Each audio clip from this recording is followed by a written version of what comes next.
everyone. How are you all? Hope you all are good. So today, students, we are going to start our very first chapter of class 5th, which is reproduction in plants. So plants में basically reproduction होता कैसे है, किस तरीके का पूरा method है, process है, वो हमें पढ़ना है. और सबसे पहले जानते हैं व्हाट इज रिप्रोडक्शन. रिप्रोडक्शन होता क्या है प्लांट्स में, एनिमल्स में, that's a different thing. First of all we have to know that what do you mean by reproduction. ठीक है, चलो. So, let's start our chapter. Reproduction helps plants in maintaining their existence in the form of new plants. Plants reproduce in many ways. देखो, reproduction क्या है? Reproduction वो process है जहाँ पे कोई भी एक living organism अपने जैसे new organism produce करता है. अगर हम plants से reproduction की बात कर रहे हैं, तो this plants भी कैसे reproduce करते हैं? Plants में reproduction करने के बहुत सारे methods. अब प्लांट्स में रिप्रोडक्शन होना भी बहुत जरूरी है, तभी उनके जैसे प्लांट्स और एग्जिस्ट कर सकेंगे हमारे नेचर. तो प्लांट्स का रिप्रोड्यूस करने के तरीके बहुत सारे हैं, जैसे कि most of them reproduce through seed. ज्यादातर प्लांट्स किसके? सीड्स के थ्रू, है ना, सीड्स के थ्रू रिप्रोड्यूस करते हैं. अ flower changes into a fruit. Flower जो होता है वो फ्रूट में कन्वर्ट हो जाता है. द फ्रूट कंटेन सीड, और फिर उस फ्रूट के अंदर क्या होता है? सीड्स होते हैं. New plants grow from the seed, और फिर उन्हीं सीड की हेल्प से न्यू प्लांट ग्रो. ठीक है. Non flowering plants reproduce through spores. अब ऐसे प्लांट्स जिनमें फ्लावर्स नहीं होते, प्लांट नहीं तो वो फ्रूट में नहीं बन सकता, फ्रूट नहीं बनेगा तो सीड नहीं होंगे, सीड नहीं होंगे तो न्यू प्लांट कैसे बनेंगे? तो ऐसे प्लांट जिनमें नॉन फ्लावरिंग होते हैं वो रिप्रोड्यूस करते हैं स्पोर्स के through. Okay. Some plants reproduce from other parts of them. कुछ ऐसे प्लांट्स होते हैं जो अपनी बॉडी के दूसरे पार्ट्स के थ्रू रिप्रोड्यूस करते हैं, जैसे कि रूट्स के थ्रू, स्टेम्स और लिंक्स के through. Reproduction is also called multiplying because many plants grow out of seeds or parts of one plant. तो reproduction का मतलब reproduction को multiplying भी कहते हैं, क्योंकि एक सिंगल प्लांट से आगे चलते चलते बहुत सारे नए प्लांट या नए ऑर्गेनिज्म बन जाते हैं. ठीक है, चलो. Now first of all we are going to study about reproduction by seed. अभी मैंने आपको बताया बहुत सारे तरीके रिप्रोडक्शन करने के. Number one is by seed. Seeds के थ्रू रिप्रोडक्शन कैसे होता है इन दी प्लांट्स. देखो, why does a plant produce so many seeds? This is because most new plants grow from seeds. Not all seeds grow into new plants. देखो, हमने देखा है कि ज्यादातर प्लांट्स सीड प्रोड्यूस करते हैं. तो क्यों? क्योंकि ज्यादातर प्लांट्स इन्हीं सीड्स के थ्रू अपने जैसे और न्यू प्लांट्स बनाते हैं. अब ऐसा भी नहीं है कि हर एक सीड से न्यू प्लांट ग्रो कर सकता है. ठीक है ना. देखो, some seeds are not fully grown when they are separated from their parent. कुछ ऐसे सीड्स होते हैं जो फुल्ली ग्रो नहीं कर पाते क्योंकि वो अपने पेरेंट प्लांट से बहुत जल्दी ही टाइम से पहले अलग हो जाती हैं. Some seeds are destroyed by strong winds or heavy rain or are eaten by insects or birds. अब कुछ सीड्स क्या होती हैं, बहुत तेज हवाएं चल रही है तो बेटा इधर उधर हो जाती हैं, ग्रो नहीं कर पाती अच्छे से. ठीक है, कि बहुत तेज बारिश हो रही है तो बह जाती हैं, या कुछ को इंसेक्ट्स खा जाते हैं. So some do not get the right soil or enough air and water. कुछ ऐसी सीड्स होती है जिनको अच्छी क्वालिटी की सॉइल, एयर, वाटर फुलफिल नहीं हो पाता. Such seeds do not grow into new plants. तो ऐसी seeds new plants में grow नहीं कर पाती. Okay, seeds that survive and get favorable conditions for their growth grow into new plants. तो वो seeds जिनको सभी तरीके की conditions बिल्कुल favorable मिलती है, proper टाइम पे मिल जाती है, तभी वो एक new plant में grow करता है. देखो, सबसे पहले आपको दिखा रखा है स्ट्रक्चर ऑफ अ सीड. एक सीड का स्ट्रक्चर कैसा होता है उसको देखो. A seed has an outer covering known as seed coat. एक सीड के बाहर एक आउटर कवरिंग होती है, उसको हम बोलते हैं सीड कोट. ये आपको पिक्चर भी गिवन है. अंदर ये सीड है, ये जो आउटर वाली कवरिंग है ये this is known as seed. It protects the embryo baby plant. ये क्या करता है, जो अंदर बेबी प्लांट है जिसको आप एम्ब्रियो बोलते हो साइंटिफिक लैंग्वेज में, उसको प्रोटेक्ट करता है. कौन? Seed coat. It has a tiny hole to allow water to enter. के बाद इसमें एक छोटा सा होल होता है किसमें, आपके सीड कोट में, जिसके थ्रू क्या होता है, सीड के अंदर और बाहर पानी, एयर अच्छे से क्या हो पाता है, इनफ्लो और आउटफ्लो हो पाता है. There are 2 seed leaves inside the seed coat in grams, peas and beans. देखो, अब क्या होता है, इस सीड कोट के अंदर 2 सीड लीव्स होती है. यूजुअली आपको जैसे कि ग्राम्स हो गई, पीस हो गई, बीन्स हो गई, इन ये सीड्स. ठीक है. व्हीट, मेज, rice have only 1 seed leave.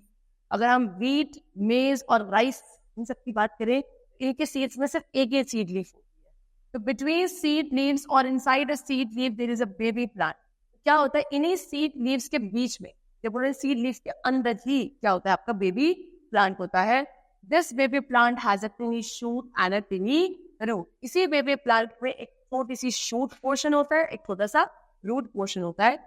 Food is stored in the seed leaves for the baby plant where the green leaves grow। और जब तक ये छोटी छोटी सी लीव्स पूरे न्यू प्लांट नहीं बन जाती है, तब तक ये सारा का सारा जो खाना है वो कहाँ स्टोर रहता है, इन्हीं सीड लीव्स के अंदर स्टोर रहता है, दैट बेबी प्लांट क्या हो एक न्यू एडल्ट प्लांट में ग्रो कर सके। Now, next we come to seed germination. The development of a seed into a seedling is called germination. Let us do an activity to find out the conditions necessary for the germination of a seed. सबसे पहले germination होता क्या है? Germination बेटा वो process है जहाँ पे एक seed से seedling बन जाता है। पूरे process को बोला जाता है germination।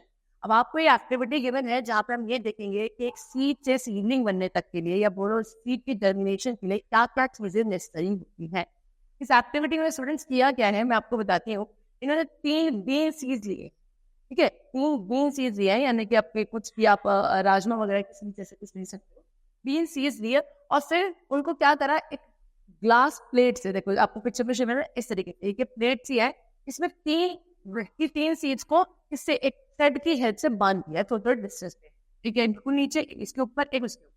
फिर क्या करा, इस पूरी की पूरी स्टिक को हमने किस में रख दिया, एक बीकर में रख दिया। This container is beaker. इस बीकर के अंदर क्या था, हाफ फिल्ड वाटर था, देखो आधा पानी भरा हुआ, इसके अंदर आपने इसे डाल दिया। इस तरीके से डालना है कि एक सीड बिल्कुल पानी के अंदर डिप हो जाए, एक सीड बिल्कुल पानी के ऊपर रहे, और एक सीड क्या हो आधी पानी में और आधी एयर के कॉन्टैक्ट, ठीक है। तो सबसे नीचे वाली अंडर द वाटर है, सबसे ऊपर वाली बिल्कुल एयर में है, और ये बीच वाली आधा पानी और आधे हवा में, ठीक है। चलो अब क्या होगा, इस बीकर को इसी तरीके से सारा सेटअप करके कुछ दिन के लिए हम लोग छोड़ देंगे, है ना। और छोड़ने के बाद कुछ टाइम बाद आप क्या देखोगे कि जो जर्मिनेशन हुआ है पॉसिबल, उससे जो मिडिल वाली सीड है इसमें, क्यों, क्योंकि बेटा ये एक ऐसी सीड है जिसको एयर वाटर सब कुछ प्रॉपरली मिल रहा है। नीचे वाली के साथ क्या हुआ, इससे वाटर मिला, एयर नहीं, ऊपर वाले को सिर्फ एयर मिली, वाटर नहीं हो पाया, है ना। तो बीच वाले अगली ऐसी सीड है जिसको सारी कंडीशंस प्रॉपरली मिल रही है, इसीलिए इसमें जर्मिनेशन पॉसिबल, ठीक है। तो ये एक्टिविटी आपको क्या शो करती है, एक प्लांट को जर्मिनेशन के लिए क्या क्या चाहिए होता है, एयर चाहिए होती है, वाटर चाहिए होता है, एक अच्छा वार्म टेम्परेचर भी चाहिए होता है, ठीक है ना। देखो आपको यहाँ पे यही बोला है, मैं आपको इसका कंक्लूजन बता देती हूँ। देखो, as the activity was performed at a suitable temperature, तो इससे पहले ये देख लेते हैं, you will observe that the middle seed germinates, the top and the bottom seeds do not germinate। ये है कि बीच वाली सीड जर्मिनेट कर जाएगी, ऊपर नीचे जर्मिनेट नहीं करेगी। The top seed gets only air and no water, and the middle seed gets both, that is air as well as water, while the bottom seeds get water but no air। Same वही point है, नीचे वाले को सिर्फ पानी मिल रहा है, ऊपर वाले को सिर्फ हवा मिल रही है, और बीच वाले को दोनों चीजें मिल रही है। So that means we can conclude that seed need 3 things to germinate। 3 चीजें चाहिए होती हैं, water, air, suitable temperature। Okay, चल आगे। Now next we come to stages in seed germination। क्या क्या stages होती हैं seed germination में। The seed first absorbs water through its hole। सबसे पहले क्या होती है, seed जो hole होता है उसके seed coat में, वहां से वाटर को एब्जॉर्ब करती है, ठीक है। This softens the seed coat and so it ruptures। फिर ये जो पानी एब्जॉर्ब करते रहते, इससे जो सीड कोट था बाहर वो सॉफ्ट होने लगता है, ठीक है। सॉफ्ट होते होते फिर वो करता है अपने आप ही रप्चर, यानी कि टूट के अलग होने लगता है। A small root emerges from the seed। फिर उसी में से एक छोटी सी रूट बाहर निकल कर आने लगी, इस तरीके से अभी सीड था, ये आने लगी इसमें से एक root. It is called the radical, इसी को बोला जाता है radical, okay. It grows downwards, नीचे की तरफ रेडिकल ग्रो करता है बच्चे, okay. Then a small shoot emerges from the seed, it is called the plumule. और फिर क्या होता है, इसी से एक छोटा सा शूट बाहर निकलने लगता है, इसको बोलता है प्ल्यूमोन। रूट जो निकलेगी रेडिकल और शूट जो निकलेगा प्ल्यूमोन। प्ल्यूमोन ग्रोज अपवर्ड्स, प्ल्यूमोन ऊपर की तरफ ग्रो करता है, ठीक है। ये देखो यहाँ, now the seed with a small root and a small shoot is called a seedling. ऐसी सीड जिसमें एक छोटी सी रूट और एक छोटा सा शूट दोनों आ जाता है, उसी को बच्चों सीडलिंग कहा जाता है। The growing seedling uses the food stored in the cotyledons for growth. और उसके बाद क्या होता है, ये जो सीड आगे चल के ग्रो करती रहती है, एक प्रॉपर एक प्लांट बनने तक क्या करती है, इनके जो कॉटिलेडन्स होते हैं, कॉटिलेडन्स के अंदर स्टोर्ड फूड होता है, उसको ही कंज्यूम करती है अपनी growth.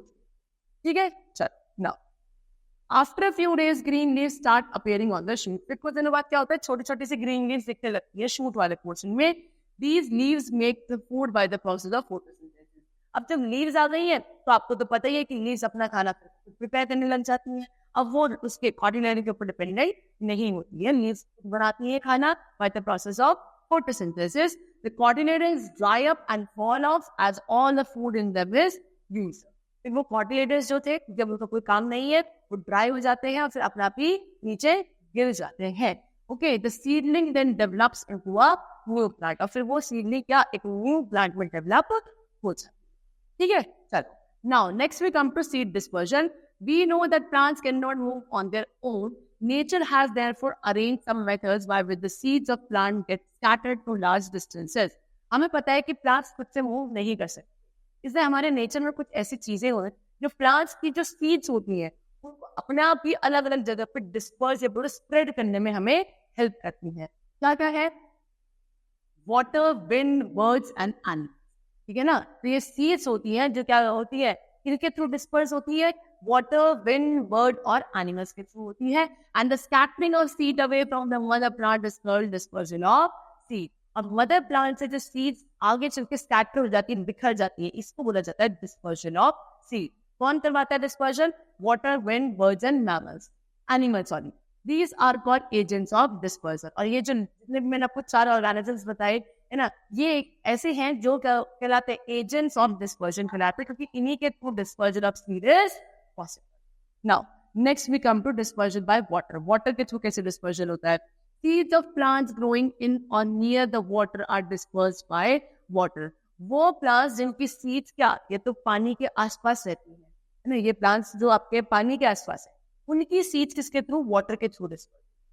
Okay, the fruits of such plants have certain structures like a spongy or fibrous outer coat which help them to float and are easily dispersed. ये जो वो वाले प्लांट्स सब पानी के पास ग्रो करते हैं या पानी में ग्रो करते हैं, ठीक है ना। इनके फ्रूट्स का जो स्ट्रक्चर होता है वो कुछ ऐसा होता है कि इनकी आउटर कोटिंग थोड़ी सी स्पॉन्जी होती है, ठीक है, फाइब्रस होती है, जो उनको क्या आसानी से पानी में फ्लोट करने में हेल्प करती है। Water lily, lotus and coconut palm are carried by water. ठीक है, वाटर लिली, लोटस, कोकोनट ये सब आपके पानी में ही रहते हैं। Lotus fruits have a spongy part.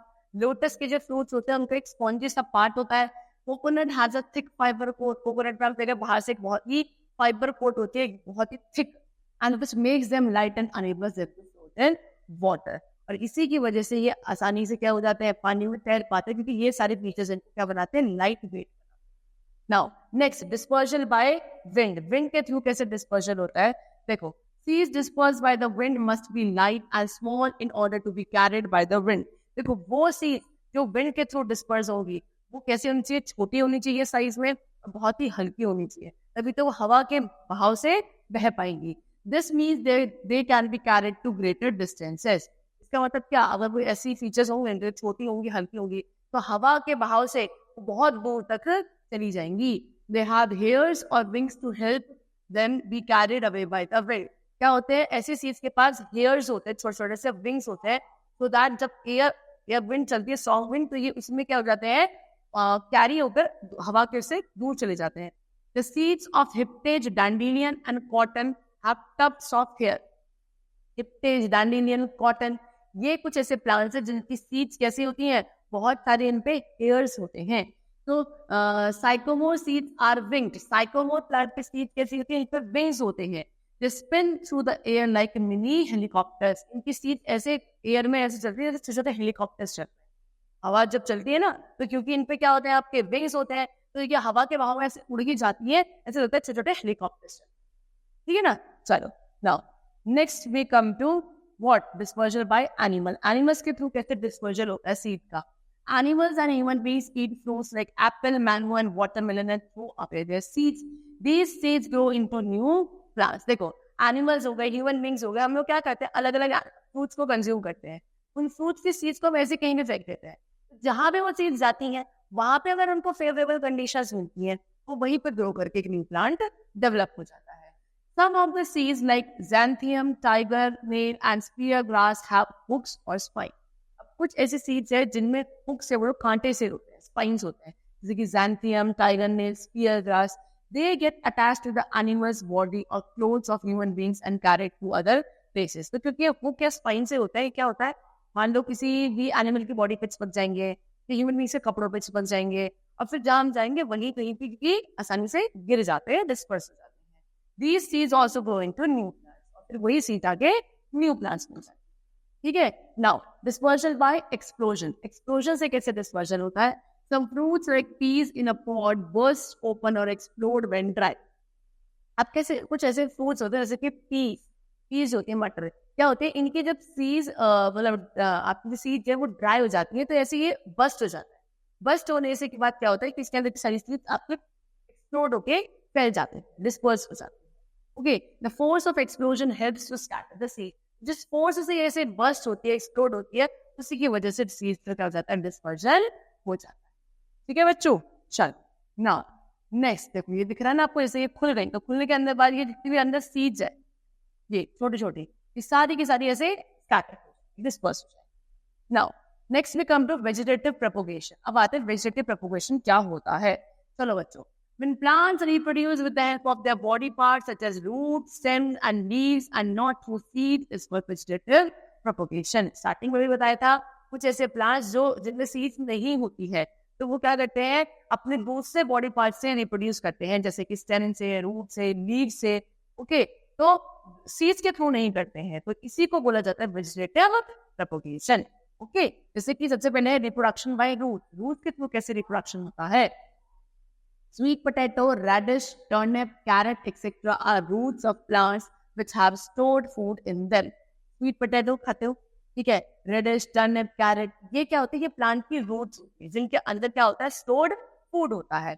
If we plant them in the soil or put in water, roots and shoots grow from them.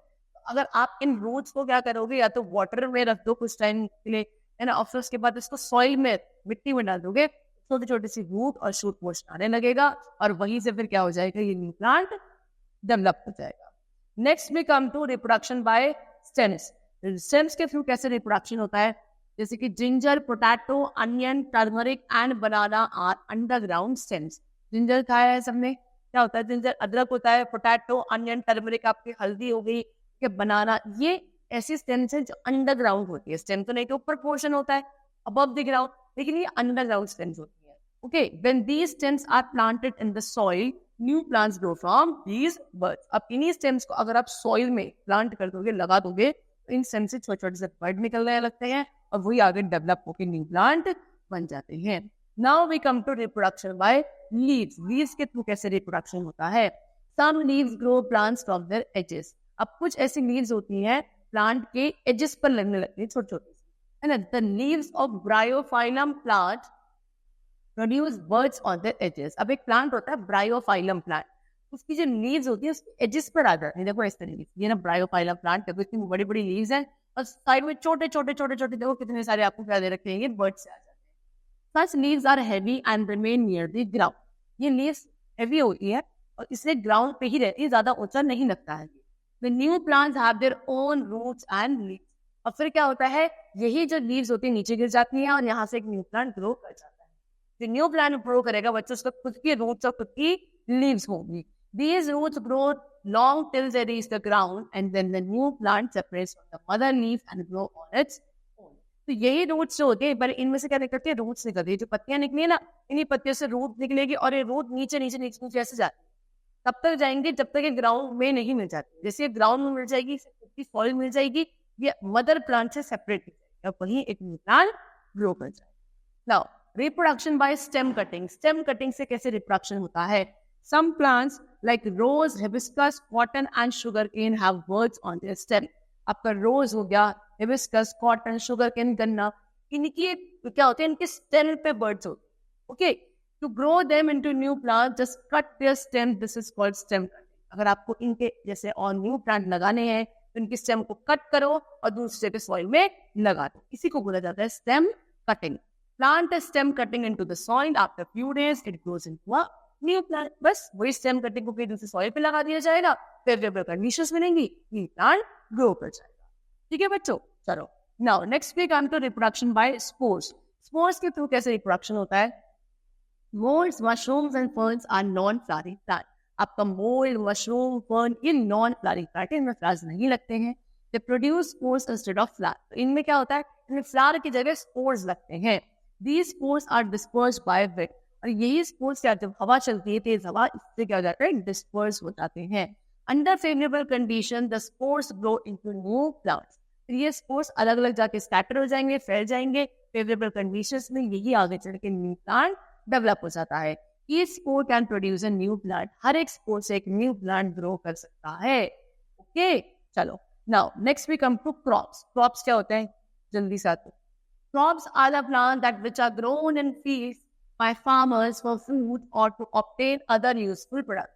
Crops क्या है? क्रॉप्स बेटा वो प्लांट्स है जो कहाँ, खेतों में, फील्ड्स में लगाए जाते हैं. किसके थ्रू? By the farmers. क्यों लगाए जाते हैं? To obtain food. ठीक है ना, फूड ऑब्टेन करने के लिए. बाकी बहुत सारे यूजफुल प्रोडक्ट्स जो हमें क्रॉप्स के थ्रू मिलते हैं. Growing crops in the fields by farmer is called cultivation. तो जब फील्ड्स में इन क्रॉप्स को ग्रो किया जाता है बाय द फार्मर, इसको बोला जाता है cultivation. Some crops are grown in summer. कुछ ऐसे क्रॉप्स होते हैं जो समर सीजन में लगते हैं, है ना. They are called kharif crops. और इन क्रॉप्स को क्या बोलते हो आप? Kharif crops. They include rice, maize, jowar, bajra, peanut, jute and cotton. तो ये सारे बच्चों आपके खारिफ क्रॉप्स के एग्जाम्पल हैं. Some other crops are grown in winter. अब कुछ ऐसे भी क्रॉप्स हैं जो सिर्फ विंटर सीजन में ही ग्रो कर पाते हैं. They are called rabi crops. और इन्हें क्या बोला जाता है? राबी क्रॉप्स कहा जाता है. Example wheat and bar. Okay चल, hope so you are getting my point what I am trying to explain you. Okay now next we come to agriculture. Plants need to be grown on a large scale to feed the entire population of a country. The practice of growing plants on a large scale is called agriculture. क्या होता है? Plants को बेटा ऐसे नहीं, एक आधा plant आगे काम चल जाता है. इतनी बड़ी कंट्री है और इतनी बड़ी कंट्री में इतने सारे लोग साथ में रह रहे हैं, इतनी बड़ी पॉपुलेशन है, तो सभी का पेट भरने के लिए प्लांट्स को एक बहुत बड़े स्केल पर बहुत सारी quantity of plants is need to be grown. तो यही इसी प्रोसेस को बोला जाता है एग्रीकल्चर. जब आप एक इतनी बड़ी पॉपुलेशन के लिए प्लांट्स को ग्रो करते हो बड़े लेवल पर, उसको एग्रीकल्चर बोला जाता है. Manure is added to soil to increase production. अब प्रोडक्शन यानी कि ज्यादा प्लांट्स ग्रो करे, इससे क्या करा जाता है? सॉइल में मैन्योर ऐड करा जाता है. Fertilisers like urea, sulphur, phosphate, ammonium sulphate and nitrate are added to the soil. ये बेटा कुछ फर्टिलाइजर्स होते हैं. एग्जाम्पल आपको urea, sulphur, phosphate, ammonium sulphate, nitrate, इन सबको सॉइल में ऐड किया जाता है.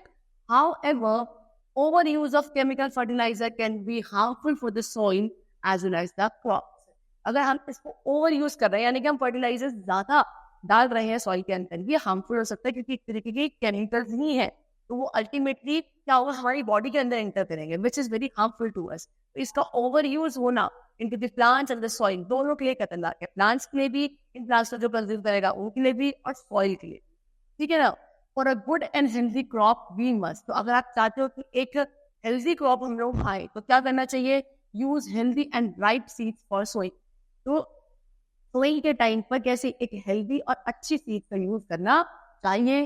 Prepare the soil properly. Soil बहुत अच्छे से प्रिपेयर करी जाए. Add manure or fertilizer in the soil. Manure और fertilizers को add करो soil में.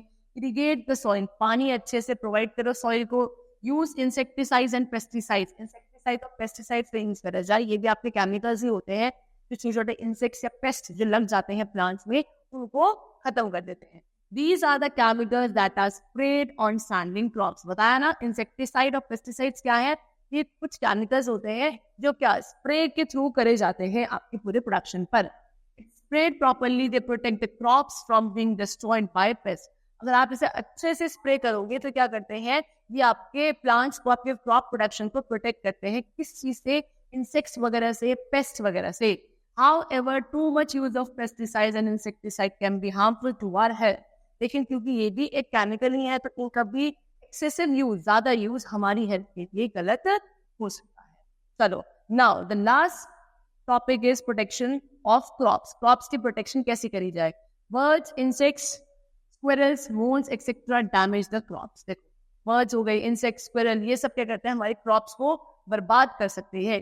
तो crops need protection from them before and after harvesting. इसलिए क्रॉप्स को प्रोटेक्शन की जरूरत होती है, हार्वेस्टिंग से पहले भी और हार्वेस्टिंग के बाद भी।